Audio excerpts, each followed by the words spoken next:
Hello, my name is Dan O'Donnell, and I'm coming to you from the University of Lethbridge in Alberta, Canada. I'd like to thank the organizers for inviting me to give this talk at LibWay 2020, especially after we were unable to do it in LibWay 2019. And I had really been looking forward to coming to Russia in order to give the talk and to share my experiences with the attendees at this meeting. Unfortunately, with COVID, that's not been able to happen. I'd also like to apologize to the organizers of LibWay 2020 because I've been so late in getting my talk to them. I've organized online workshops before and I know how frustrating that can be. The only thing I can plead is indeed the trouble with COVID. At the University of Lethbridge, we've just finished our first week of classes and we've had to move everything fully online, and this has been a full-time job in its own right. I'm going to share my screen with you now and talk about the talk as I've presented it here, and is known as Small, Thick, and Slow, Thinking About Data and Research Publication in the Humanities in the Age of Fair and Open Data. As you'll see from the opening slide, this is also available online, and I have DOIs available for the slides itself, both this instance that you're looking at right now and other instances should I modify this in some way in the future. I'll also be posting a video of this to Zenodo as well, and it will have its own DOI, which you can see on the slide. The talk I'm going to give today is very much a thought piece, and it's tied to a project that we're working on and in fact applying for funding for at the moment rather than something that we've completed. And I thought that what I would do is get the argument out immediately in front of you and then walk you through the details for the rest of this time. So the basic argument of this talk is going to be that humanities and cultural heritage data is in a slow motion and in fact I believe unrecognized crisis. It's in this crisis because humanities and cultural heritage researchers don't recognize what and where research data comes in their research workflow. And then because they don't recognize this data, they're unable to discuss the degree to which humanities and cultural heritage data is fundamentally different from data in, for example, the natural and experimental sciences. And then finally, because humanists are unable to describe the differences between their data and scientific data, fair data repositories have not been purposeful in attempting to accommodate humanities and cultural heritage data, the use case for that data. And then at the very end, I'm going to make a brief argument about the Good Things Come in Small Packages partnership, which is that we can use fair data and existing infrastructure if we just tweak it a little bit to encourage better data practices among humanities and cultural heritage researchers. But since I am a humanist and this is about humanist data, I should begin with some caveats. The first thing to say is that I'm dealing in generalities. Not all of the humanities data is going to look like the kind of data that I'm talking about. It's not all small, and it's not all what I call representational in focus. And secondly, not all humanities work is about the detailed description or curation or analysis of that data. That is to say, although I will argue that humanities data is what I call thick, not all humanities data is so. Thirdly, not all humanities work is about reworking old material, or what I call slow. As I'll discuss, an awful lot of humanities work involves reanalyzing, recontextualizing, redebating old data sources, but of course not all of it is like that. And a second caveat that I have to give involves my own positionality. The way I see the problem stems from who I am. And so you need to know that about me. By training, I'm a medieval philologist. I study early English literature and language of the pre-conquest period, let's say from about the 8th century to the 11th century of the Christian era. Within that, I'm a textual critic and a textual scholar. That is to say, I study how texts have been passed on by scribes, what they meant to readers, how they were read, how they were used in libraries, and that kind of thing. And I am an editor of medieval texts. And then finally, in this context, I'm a digital humanities specialist. That is to say, somebody who has worked with computers going back to the 90s in their application to humanities research problems, but primarily, again, in the representation of primary, what we're going to call primary source data. And so what all of this means is that I see the problem very much in terms of the kind of representational data that I'm going to be discussing in this talk. So to begin with, let's talk about the problem of humanities data. Traditionally, in fact, humanists haven't got data, or at least they've resisted speaking about data. Instead, they tend to describe the raw material of their work as involving primary and secondary sources and readings. These are common terms, and I'm sure I don't need to explain them to everybody, but it is worthwhile just going over what we mean when we talk about them. Primary sources are the texts and the artifacts, ideas, maybe even the objects of study. Secondary sources is the term that we give to the works of other scholars. These are often based on primary sources, and as I'll say in a minute, can become primary sources themselves. But these are basically the scholarly arguments that we have back and forth through our publications. And then finally, there's the issue of readings. And in scholarship, we tend to mean it in two different ways. One meaning of the word reading is a passage, an extract, a quotation that we use for interpretation or support. So for example, I might be writing an article about a novel, and then I will illustrate my argument with readings from the text. But it can also mean interpretation itself. That is to say, the end product of the research. I can say that my book is a reading of the meaning of the library in early medieval England, for example. One of the reasons why humanists are so reluctant to use the word data to describe what they have is that these definitions don't map easily onto the concept of data, at least as it is in the sciences.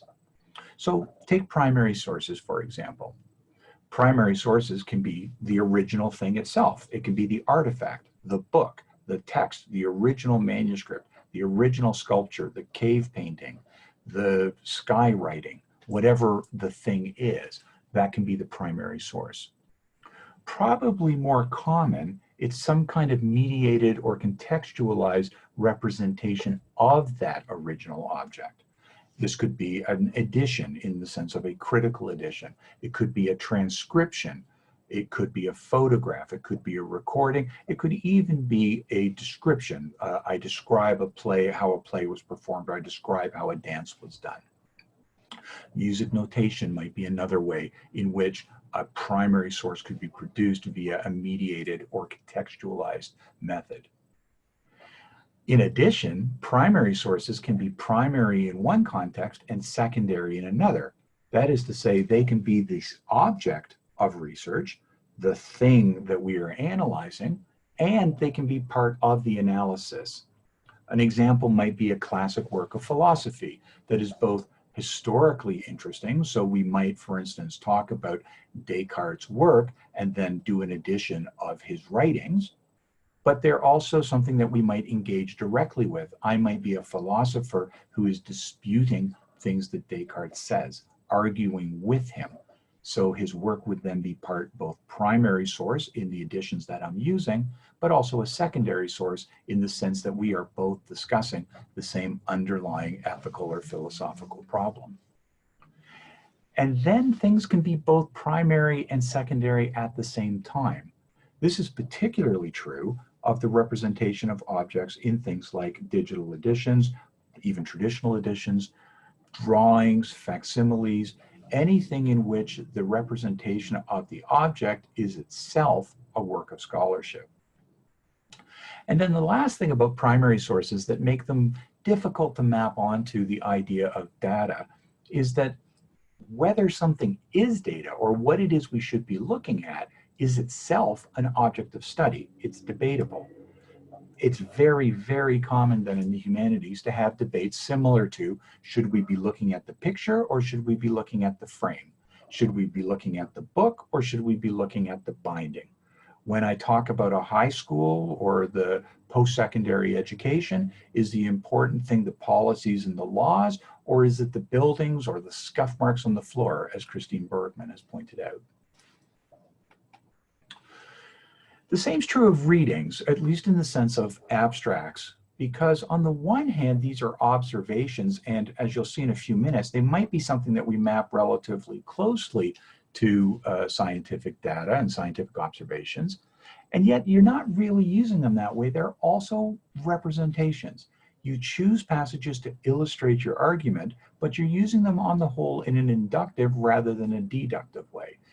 That is to say, these are passages that you have chosen, almost like snapshots of the object, and you are arguing that these particular examples support your thesis. You're not actually saying that these are the results of your hypothesized intervention. So they're in a sort of liminal case that lie between the scientific, as I'll say in a second, way of producing data and the humanities way of understanding primary sources. In thinking this through, it can be really useful to think about Darwin for a second. So when he went to the Galapagos Islands, what was his data? Was it the finches? Was it the finches with their different beaks, the different kinds of finches that then he used to argue for evolutionary divergence? Or was it his notes and his drawings about the finches? Well, in actual fact, it was his notes, the record of his observations. And this is reflected in two fairly common definitions of data. According to NASA, data is the representation of information in a formalized manner suitable for communicating, interpretation, or processing. And we can see how that would work with Darwin's notes. He's observed the finches with their different kinds of beaks, for example, and then he's formalized it. These drawings are not of specific finches, they are of types of finches. Or as the NRC said in 1999, data is the facts, the numbers, the letters, the symbols that describe an object, the idea, condition, situation, or other factors. And once again, we can see how that would apply to Darwin's notes. These are, in fact, the representation, the description of the objects that is the object of scientific inquiry. And so what this demonstrates is that in the sciences, data, the Latin word meaning given things, are generated through experiment, observation, measurement, rather than observed. They are what is produced by the scientific method that you are applying to the real world object that you're investigating.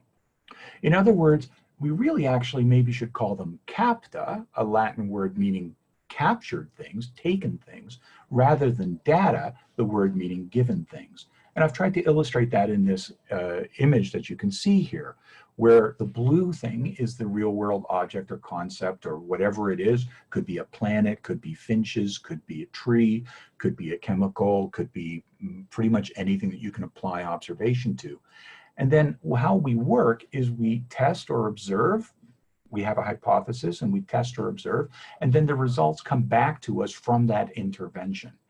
And then our publication is how we analyze the representation of material, the material that we've extracted from that real world object. In the humanities, things are a lot messier and a lot different, actually. And as I'm going to argue, most of what we use in the humanities is really properly called data, that is to say, given things.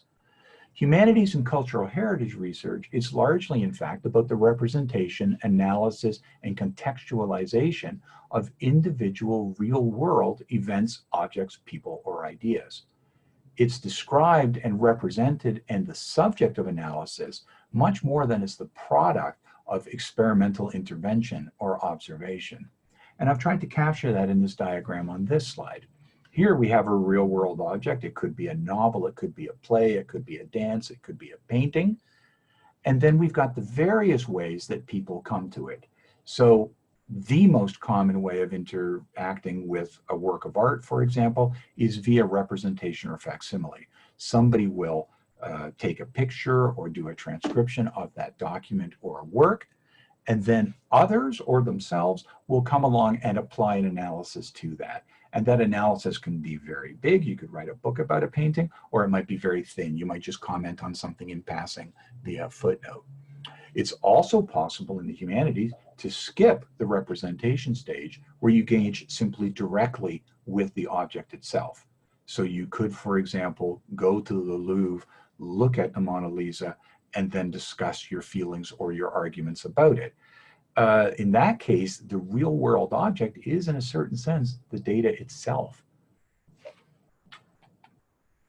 The same small set of objects also, it's worth pointing out, are often reanalyzed and re-represented and recontextualized over and over again. And this is actually a fundamental difference between the way data is used in the sciences and in the humanities. In the sciences, data is rivalrous. If I have done experiments on an object and I have a data set, if you have that data set, you can scoop me, you can beat me to the publication. In the humanities, while it occasionally happens that somebody has a data set and can be scooped if somebody else gets it, in most cases, it's in fact entirely non-rivalrous. My favorite example of this is the study of Jane Austen, the British novelist of the 18th century. She wrote 5 novels. There's our data points. And despite the fact that there are only 5 novels, there has been over 200 years of literary research about Jane Austen. People keep going back to those same 5 data points and finding new things to say and different things to say. So what you're seeing is that very small data sets, a single painting, single poem, a few words, a couple of texts, are often the subject of very, very detailed curation and recuration and study over time. And in fact, I've done that in my own life. While I have done for a humanities understanding large data project, my thesis was a study of all scribal variation in Anglo-Saxon poetry. I've also done an intensely curated small data project. I published in 2005 a 100,000 word edition of a 9-line poem. So in other words, in the humanities, data is often very specific and very provisional, something that I call small. It's often described in very great detail and often over and over again, something that I call thick. And then it's frequently revisited for new analysis, new contextualization, often over many, many years. And that is to say it's slow. And this fact that humanities data is small, thick, and slow distinguishes it very significantly from the way data is collected and understood in the sciences. So let's go back to Darwin for a second and think what would his data have been if he'd been a humanist? Well, if he'd been a humanist and he was doing humanities research, perhaps instead of the Galapagos Islands, I should have said the Easter Islands, his data would have been very different. It probably would have been the finches. In fact, the individual finches. As we can imagine, if he'd gone to Easter Island, he'd be looking at the individual statues. He might look at all of them as well, but every individual statue would be of interest to him. It might well be his notes and drawings, but it wouldn't be his notes and drawings as generalized representations of the finches. It would be drawings and representations of individual finches. Again, this is perhaps easier to think of in the case of Easter Island, where every statue would deserve its own drawing, its own facsimile. But then, of course, in the humanities, there's one other thing, and that is it might be about himself as well. Why is he interested in finches? Why did he draw them? What degree are these accurate representations of finches? To what degree is Darwin shaping his representation of finches in order to support his argument? These are the types of questions that humanities scholars and cultural heritage scholars ask all the time about their own work. So to summarize here, what I'm arguing is that the work of science is generating and analyzing what is in essence captured things, through observation and experiment and intervention. The work of the humanities and cultural heritage, on the other hand, is representing and analyzing data, that is to say, found things that already exist. Now, as an aside, whenever I've spoken about this to others, people raise the case of the digital humanities because the digital humanities has opened up new opportunities for humanities research scholars. Now we can build gigantic data sets and we can also intervene algorithmically. We can do experimental methods. We can apply and test hypotheses. But the fact that we can do this doesn't change this fundamental difference between the nature of much humanities data and scientific data.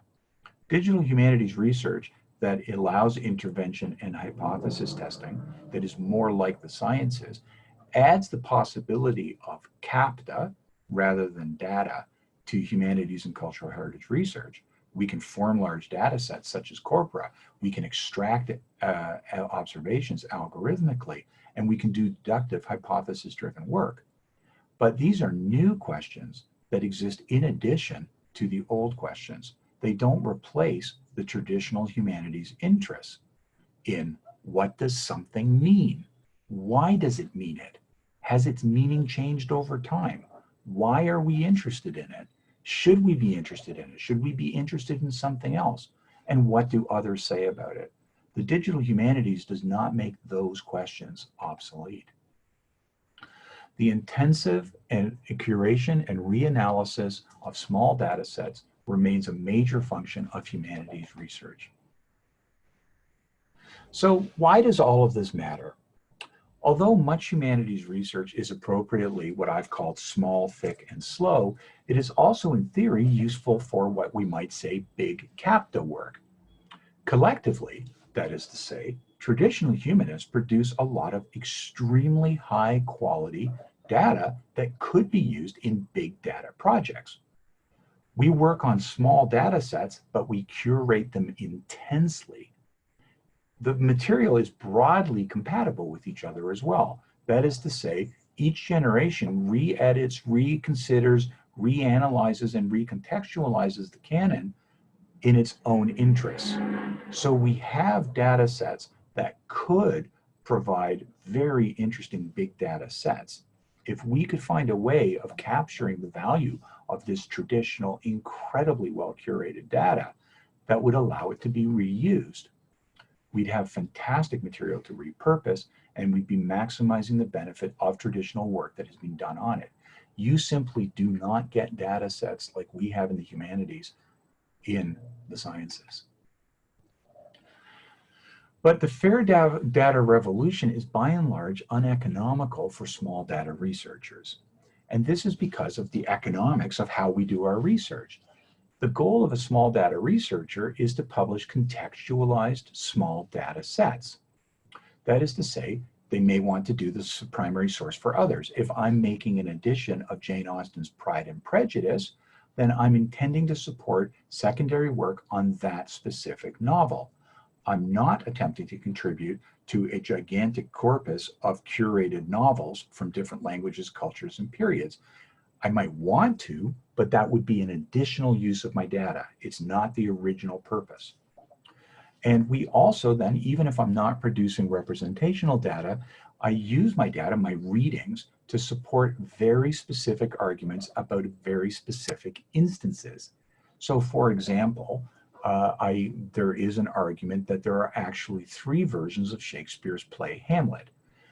The data comes from readings of different versions, different early copies, early print copies, but the arguments that are made about those are all about the final goal, which is to argue that there are 3 versions of Hamlet. I'm not collecting that material in order to provide some larger data set about, let's say, Renaissance plays. The features then that would require this incredibly well-curated data to be usable in big data sets is, in essence, a separate standalone research activity. People would need to take their data, which they're using in the context they originally designed, and deposit it in a repository. They would have to standardize their metadata, not because it would help them with their own research, but because it might allow others to discover and reuse their material. And even when they do that, they're actually inviting people to take the material out of the interpretive context that they've spent so much time working on. We have a great example of the lost opportunity here, and that is the case of manuscript photography in the digital age. Since the mid-1990s, there's been hundreds, if not thousands, of digital editions published of medieval and Renaissance texts. And almost all of these contain high-quality digital photographs of original artifacts, often with very detailed research-based expert commentary and analysis. That means transcriptions, bibliographic work, historical research onto the manuscripts and their reception. This is, in theory, a potentially huge, extremely rich data set for new cross-project work. You could build scribe identifier machines. You could use them as data dating training sets. They'd be fantastic for large-scale corpus work on the history of the book. But the trouble is, because these photographs have been used to support contextual analysis in small data projects, very few of them are actually easily recoverable or aggregated by machines. There are some standards now for APIs and metadata, but there traditionally has not been, and the standards are relatively optional at the moment. Very few of these manuscript photographs, although they are accompanied by incredibly detailed analysis, are machine connected to them. If you search for manuscript photographs, you will find the photographs, but there's no indication that which ones of these have thick, detailed description available as well. And the relationship of the images and to the publications is simply generally not machine readable. And so the result is a lost opportunity to create a big captive data set of very thickly described data from hundreds of individual small data projects. Now, I've been talking about this and I've been placing it in the computer age, and so we might think that this is a new problem. Now the digital humanities are here, we have this problem of how do we make big data. But in fact, this is a relatively old problem, and there's a very interesting example from the 19th century. And that is to say the Oxford English Dictionary, or the New English Dictionary as it was called at the time. That's a dictionary that was started in the 19th century, as the name implies, out of Oxford, and it was going to be edited on what are known as historical principles. And that is to say, for the first time in the English language at any rate, the definitions were going to be taken from and supported by historical quotations. That is to say, readings from primary sources. That is to say, the original documents. So rather than simply having learned people say, I think this word means this, instead they would look it up to see, how did Shakespeare use that word? How did Jane Austen use that word? How did Thackeray use that word? And then to develop definitions based on the analysis of these primary sources. They did this by building a massive, crowdsourced, in essence, big data collection, involving thousands of people who collected almost 2 million quotation slips from thousands of books. And these were prepared by several generations of authors, scholars, and publishers. That is to say, the exact same problem. A large number of people doing small data work on what could be a large aggregated data set. And this was, in fact, in essence, an analog version of what we need to do digitally. And in fact, they had exactly the same problem. Almost immediately after they set up the reading problem, they discovered that a lot of the texts that they had were unsuitable. They were not available in modern editions. That is to say, there were no representations that people could easily use to access this primary data, or the editions were poor or difficult to determine quality. So in other words, they discovered that they needed to improve and standardize the small data sets from which they were going to draw their big data analysis and records. And so what did they do? Well, what they did was they created a platform for new editions. They established, the same people who were running the dictionary established a number of scholarly societies, textual societies, and publishers who went out and created a market for the publication of editions that met the New English Dictionary, the Oxford English Dictionary's requirements. They encouraged leading scholars to edit and later re-edit these texts as they were needed by the dictionary. And what you ended up with was a very symbiotic relationship between what was going on in historical textual research, that is to say, small data projects producing editions of these primary sources for their own purposes, and the needs of this big data aggregate analysis project, the New English Dictionary or the Oxford English Dictionary. And the result was an increase in high quality small data editions and a much better big data data set for the New English Dictionary. In fact, the work of these scholars, particularly in the late 19th century, was among the work that established the new philology of the late 19th century and the early work in the 20th century, particularly, for example, in Germanic philology. So what we need is something similar for the digital age. What we need is a workflow that encourages small data researchers to prepare their data sets in a way that respects the traditional requirements for intensive curation and analysis of individual data points or data sets. That is to say, we need a method so that the traditional work of finding your readings from your primary sources and then making an inductive argument about them, that work can continue. But we need to open these small data sets up to big data analysis. And in trying to do those two things, in trying to encourage good quality small data work that is then amenable to aggregation by big data projects, we have to make sure that our work does not increase, and in fact, preferably decreases, the cost of production, publication, maintenance, and research. Because if we don't do that, then thousands of small data projects will not participate. So what we need, in other words, is a workflow in which suitability for big capture research is inherent in the publication of small data workflows, rather than a separate step.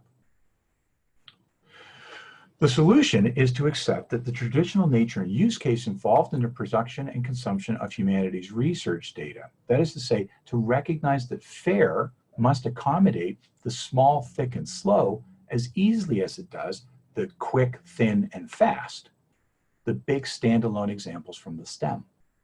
That means we either have to work within a traditional humanities workflow, or we have to encourage traditional humanities researchers to work within ours. But as long as FAIR data means publishing, in essence, small data sets twice, once for your original purpose and once so that it can be used by others, we will never fully reap the benefit of these important and potentially huge, well-curated cultural data sets. So this is where the repository can help us. Repositories such as Zenodo, Figshare, and many institutional repositories around the world were created precisely to support data publication. They provide easy access to individual scientists and projects. They accept data sets on the whole without negotiation, and they're agnostic about what data is or what it's used for. They accept spreadsheets, 3D models, data points, photographs, textual transcriptions, whatever you want. And they also provide permanent and reliable access through persistent identifiers such as URIs and DOIs. But the problem is that these repositories, because humanists themselves have had trouble recognizing this, don't understand and don't recognize and are not adapted to the use or the nature of humanities and cultural heritage data. That is to say, they are not set up for primarily representational data, and they're not set up for aggregating large amounts of independent small data sets.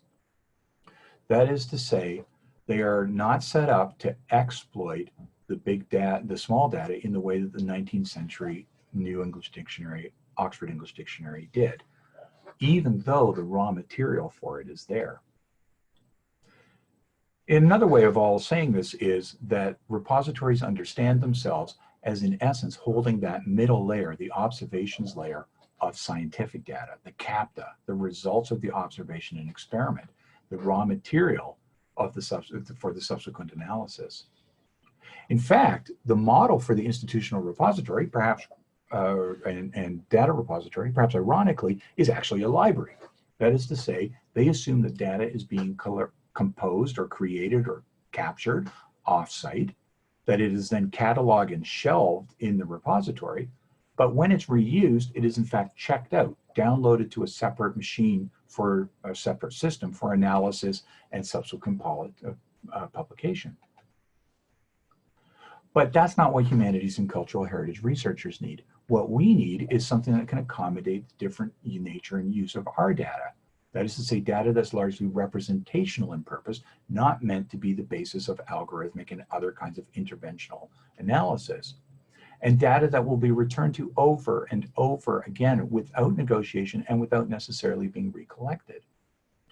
And data for which the main use case is redescription or description, analysis and reanalysis, contextualization and recontextualization. In other words, what we need is a system more like a gallery than a library, where your data is found off-site. That is to say, you acquire the painting. And then it's cataloged and displayed on-site, and it's discovered on-site. But above all, it's used and reused and analyzed and reanalyzed on-site. The Louvre gets the Mona Lisa. You go to the Louvre to see it. You go to the Louvre to think of to do your work with that painting. What we need is a repository system that understands itself as a server, publisher, as well as an archive, or perhaps we should say understands itself as a gallery. The problem is not understanding the issue. So the problem is not that fair data repositories are incompatible with humanities data. It's that the issue hasn't been clear to the humanities researcher or the repositories themselves. And in fact, everything we need for this system already exists. Streaming of data files, music files, sound files, texts already exists. RESTful, persistent ID-based URLs that would allow a repository to serve as a document server already exist. Typed linked open data capabilities to allow us to say that this is a version of that, for example, or related to this other thing, already exist in repositories. The problem, though, is because repositories haven't been built for this problem, no one contains all of them. So in Figshare, for example, you can stream, but there isn't a RESTful URL system or an ability to use typed LLD. In Zenodo, on the other hand, you can do versioning. There's great linked open data capabilities, RESTful URLs, but you can't stream or use the system as a document or data server. Other repository systems allow, for example, the use of arbitrary ontologies that might show up in different communities, but don't have these other techniques as well. So this, in conclusion, is really where we're coming from now. We have a project called the Good Things Come in Small Packages Partnership. And it's a new partnership of humanities and cultural heritage researchers, repository designers, maintainers, and humanities and cultural heritage tool designers and archivists. And its goal is to bring together and fund the development of a complete set of requirements to allow data repositories to adopt this gallery model of publication. That is to say, to take these existing models that exist in other, that already exist across multiple repositories, but are not collected in any one, and to put them in a single one. We were working, in fact, with Zenodo on this in CERN. And the ultimate aim is to create a system where it is easier for humanities and cultural heritage researchers to publish their data sets via the repository than it is to come up with their own system. So the next steps are to formalize this use case and feature step to build a prototype publication system, and we're using Zenodo and GitHub Pages for that.